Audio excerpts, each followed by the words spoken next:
one of the doctors, and I liked it, and I wanted to bring it up because I think people were saying how it was glamorizing anorexia, and and I didn't think that when I was watching it. I thought it was a really raw look into what that disorder can cause for your body, but also for those around you, and also like a glimpse into like why she would be doing that, or why anyone would be doing this. But yeah, it was just like a scary look into it, and I thought it was just brutally honest, which is, it's good. But I know a lot of people were saying, hey, like, we shouldn't be showing this. This is like a handbook, or a guide to how to do this. But I didn't see it that way. So, but I definitely think that people should check it out and form that opinion themselves. So I thought I'd bring that up. Nice. Yeah. I'll definitely watch that now, because I've been trying to queue it up and sit down and watch it, because I'm a Keanu fan, obviously. And I think that's interesting, and that brings us back to how Netflix is just killing it. I feel like they're fearless, and it's paying off. Definitely. Because what's wrong with making these grounded stories about things that we really struggle with, like the 13 Reasons Why? Mm-hmm. I never understood why people think that that's glamorizing suicide. It's really not at all. It's starting a conversation, and I really wish this movie was doing more of that, instead of having people kind of attack it instead. Yeah. And I thought, so, I don't want to spoil anything, but Keanu Reeves, he's in the movie, but he's playing a big role, but I feel like his screen time is pretty limited. Mm-hmm. But when you do see him, it's very valuable to the storyline. So I hope that people do check it out and let me know what they think. But I really liked it. Like I said, it's just a kind of a look into this world that I never thought of. I love to eat. But aside from that, I mean, I think we all struggle with something. Yeah. And this is just, millions of people, I would say millions of people might struggle with some sort of like eating disorder, like eating too much or not eating right or whatever it is. So this is just a good conversation starter for this kind of disorders, and so yeah. Nice. Mm-hmm. So those are my weekly recommendations. What are yours? Very cool. Mine, I went the horror route this time. So yeah. So I don't have anything for TV, but thank you for talking about Mr. Robot. Mm-hmm. And before I do my weekly recommendations, I wanted to talk about the fact that I don't know if you heard about this, because it was a secret room, but Mr. Robot actually had a secret location on Fifth Avenue. And they had done this complete, like, face of the E-Corp. So it looks like an E-Corp bank. Oh, that's so silly. Yeah, and you can go in, and they give you coins and stuff. That I did hear about that. Yes. Oh, that's so trippy. I thought that was in a dream. See what I mean? I don't know what reality is anymore. I'm like Elliot. Yeah. Am I dreaming this? Oh, wow. I'm freaking out. Yeah. I just thought that was so interesting that you find, like, you're supposed to, like, come across some painting or some graffiti or something, and it leads you to where the secret room is. You can go in, and they give you coins and stuff, and those coins are like currency for other places that you can actually spend the coins on stuff. Oh, man. Which is so elaborate and crazy, but it was all plugging season 3. Mm-hmm. So yeah, I'm just excited for that. I'm excited to talk to you about the show once you finish or you catch up. Yeah, I want to catch up. Definitely. Yeah, so for my weekly recommendations, my first one is a film called The Devil's Candy. Okay. I don't know, I feel like maybe I might have talked about this before on here, but I'm going to do it again because it's so good. Do it, whatever, man. It's all good. So it stars Ethan Embry mm-hmm. from Can't Hardly Wait.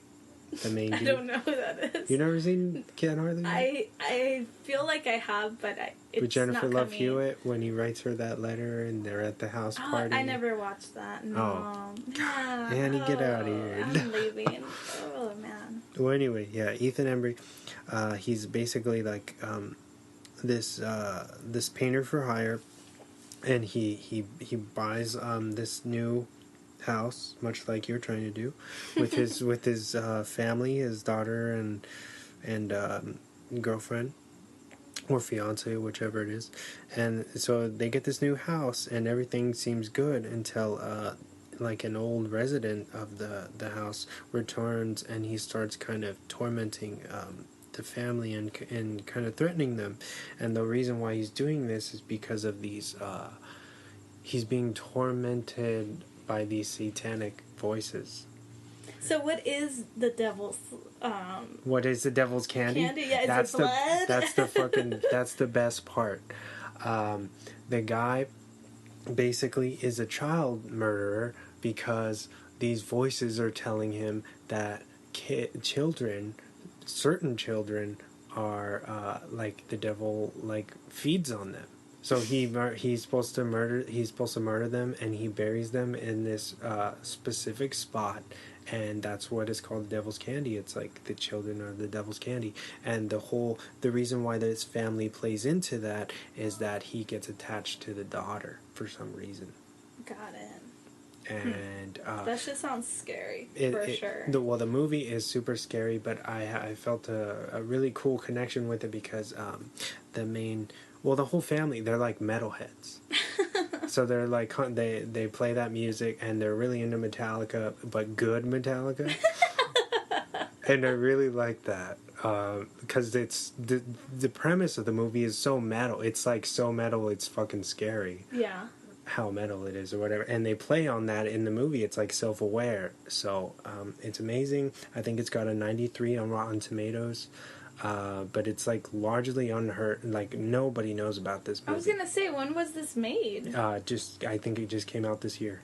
Okay. Yeah, like a few months ago maybe. Oh yeah, that would be cool to check out. Yeah, I would definitely either maybe we can review it or you rent it on demand or something, but definitely check out The Devil's Candy, which is an IFC Midnight movie. I'm a big backer of IFC stuff, and that leads me into the next one, which is called Autopsy of Jane Doe, which is also a IFC Midnight film.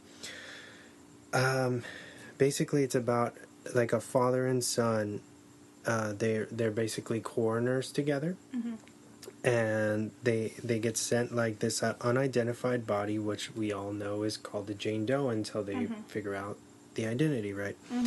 And so the son he's about to call it quits when they get the bodies, and the dad's like, "Oh, don't worry, I'll do it on my own." He's gonna go out on a date, and he decides to be a good son, and instead of going on his date like he should have, he stays to help with the autopsy.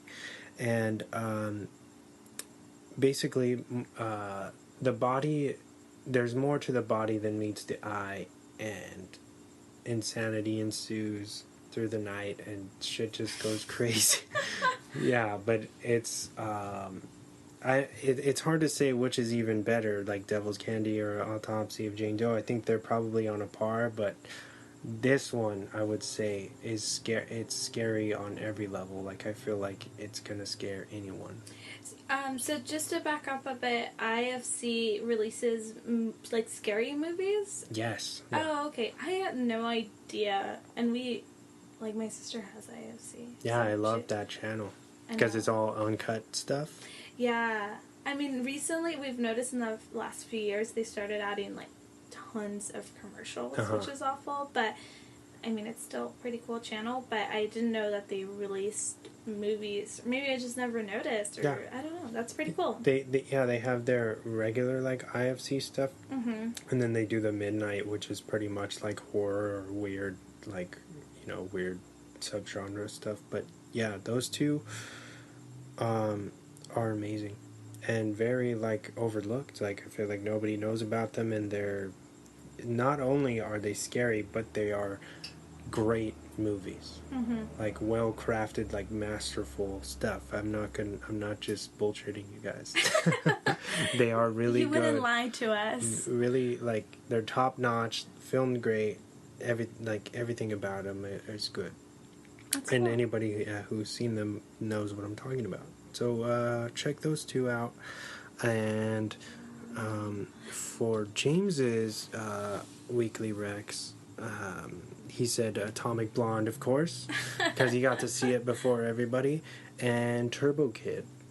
Have you seen Turbo Kid yet? I don't think I know what that is. No. It's on Netflix. It's a weird, like, 80s throwback post-apocalyptic exploitation film. It's about this kid who it sounds fucking dumb, but it works for some reason. But this kid, he's living in this deserted kind of world, and he finds this suit of, like, this comic book character who he's kind of idolized for however long, and he puts it on, and he kind of dons the power of that hero. And along the way, he meets, like, this droid, like, chick or whatever, and she ends up getting kidnapped by these, like, Mad Max kind of villain people, and he goes after her, and then shit goes crazy or whatever. I feel like I read about this movie, and it was, like, recommending it. Yeah, it's a, like, phenomenon for sure. Like, everybody loves this movie. Well, people who are into cult stuff, like, they've heard of Turbo Kid, and it has a crazy, like, synth 80s synth score, which is really cool. And then it has the hyper gore where they're just, like, slicing people in half, blowing people, like, up, but it's all practical effects. It's a really cool movie. I'll check it out. Yeah. So that's our weekly recommendations, I think. That's exciting. Yeah, I trust James. I'll check it out. Yeah, for sure. Do you want to jump into the movie? Let's do it.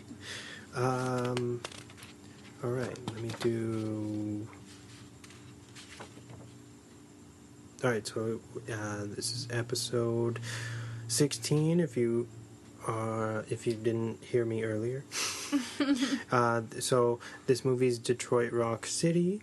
It's one of the first comedies, if not the only comedy I think we've reviewed so far. It's rated R. It's got a 48% on Rotten Tomatoes, which is... People are hating. Certified rotten. I don't agree. I don't agree. I don't agree one bit. It was released August 13th, 1999, so it's got like a 18th year anniversary coming up, I think, right? Wait, what year did you say? 99? Yeah. That sounds about right. Are we not working our math right? Yes, 18. Yeah, which is great. 18 years of Detroit Rock City already.